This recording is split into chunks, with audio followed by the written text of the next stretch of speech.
Here's more wrestling news for December 11th, 2025. Your headlines for this afternoon include Triple H canceled Rey vs. Dominik feud for bigger stars, backstage reason revealed.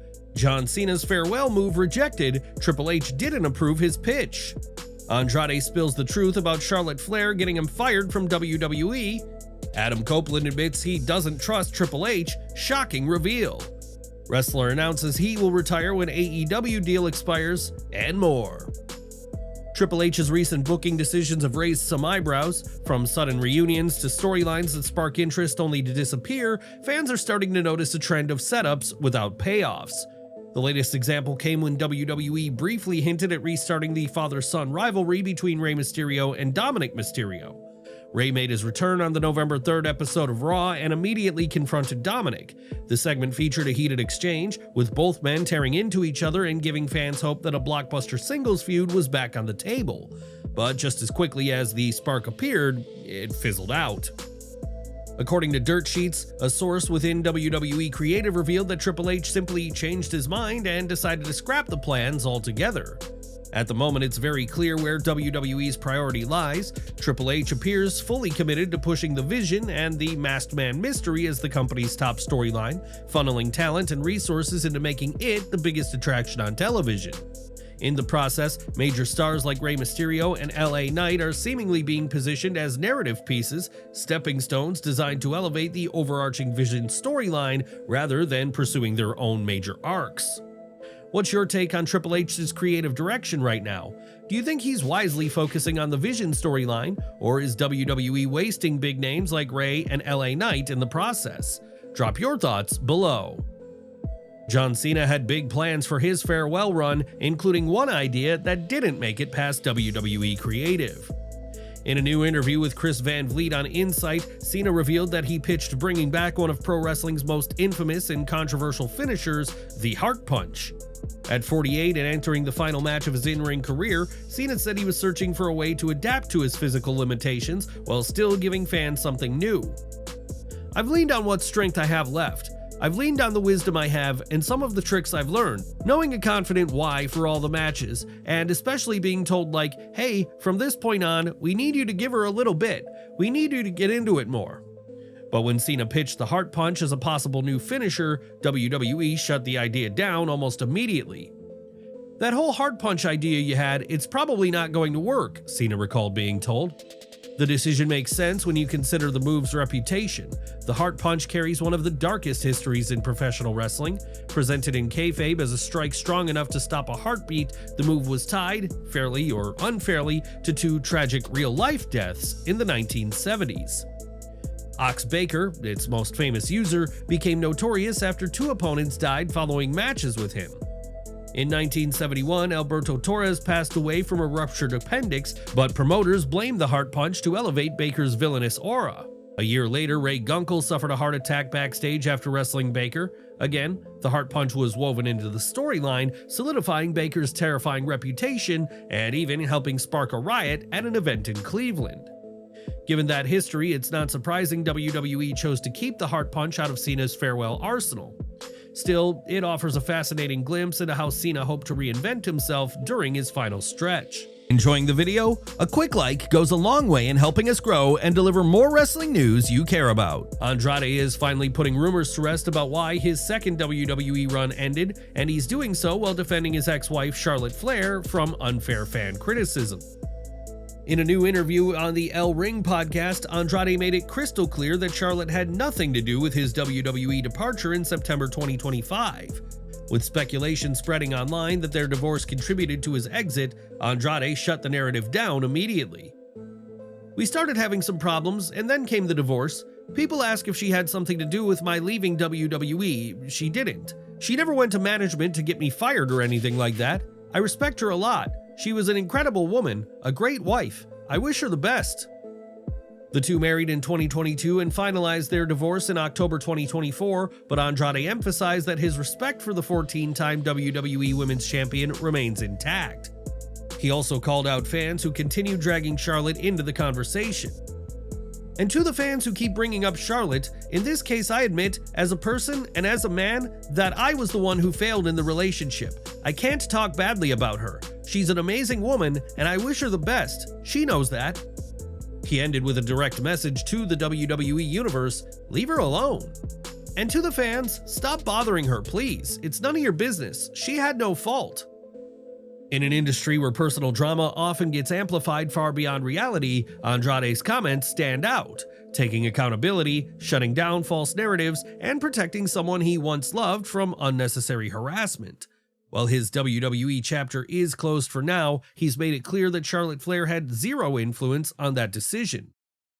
What do you think about Andrade's comments? Should fans steer clear of personal lives, or is this just part of the territory when you're a WWE star? Share your thoughts below. Adam Copeland didn't hold back when breaking down what truly pushed him to walk away from WWE and sign with AEW.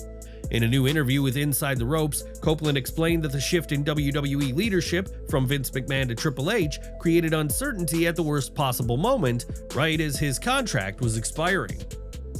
For a while there, I didn't know who was in charge. I just didn't know, and it was a little confusing. It was right as my contract was coming up, so, my contract was up, I had negotiated with Vince, then Vince was gone, so I was like, what's this mean? Even when WWE assured him that the original offer still stood, something felt off. The familiar rhythm he had relied on for decades, discussions directly with Vince, a handshake, and a deal, was suddenly gone. I was like, okay, well, your contract offer is still there. I was like, okay, I just gotta think about this now, because I've always dealt with him. And that's just always the way since my second contract on, it's always been. Okay, what do you think? What do you think? Shake hands? That's it.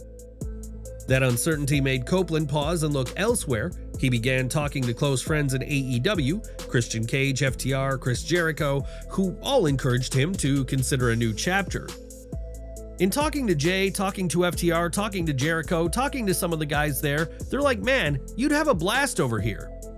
Copeland admitted the decision was a risk no matter which direction he chose, but at this stage in his life and career, fun mattered more than anything.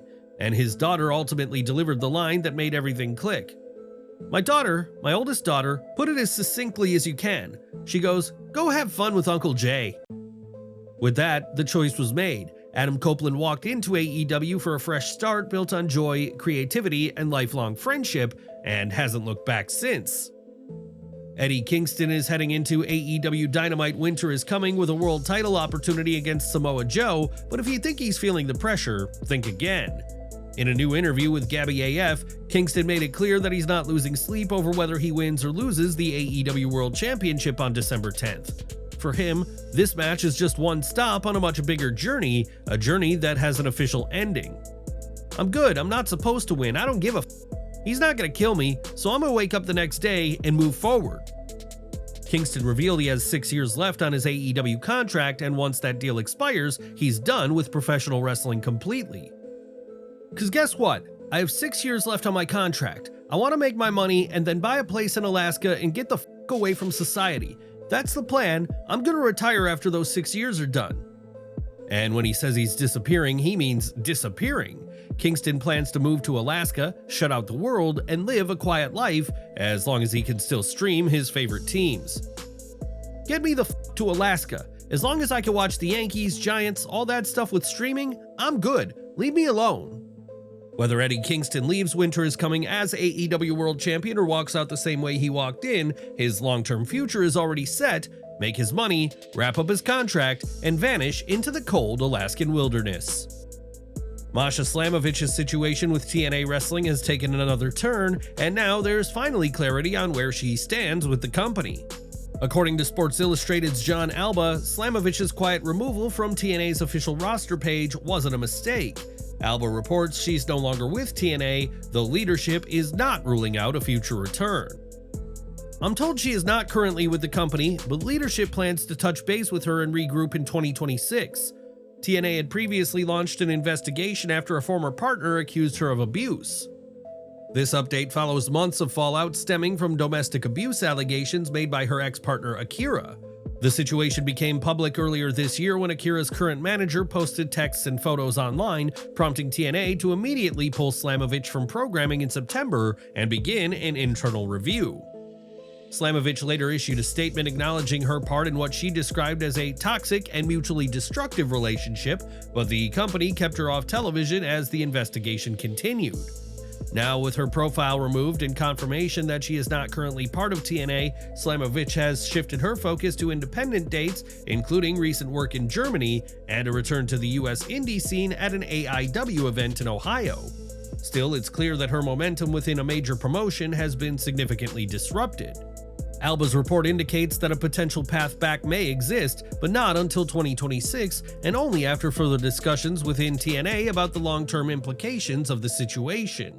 For now, her run with the company is over, but the door isn't completely shut. Do you think Masha Slamovich should return to TNA in 2026, or is it time for the company to move on for good? And what does this mean for her future in wrestling? Share your thoughts and feedback below. We want to hear from you. For all of our subscribers, don't miss the 9 a.m. Eastern video we dropped earlier today. Smash that bell icon and select all notifications so you're always in the loop.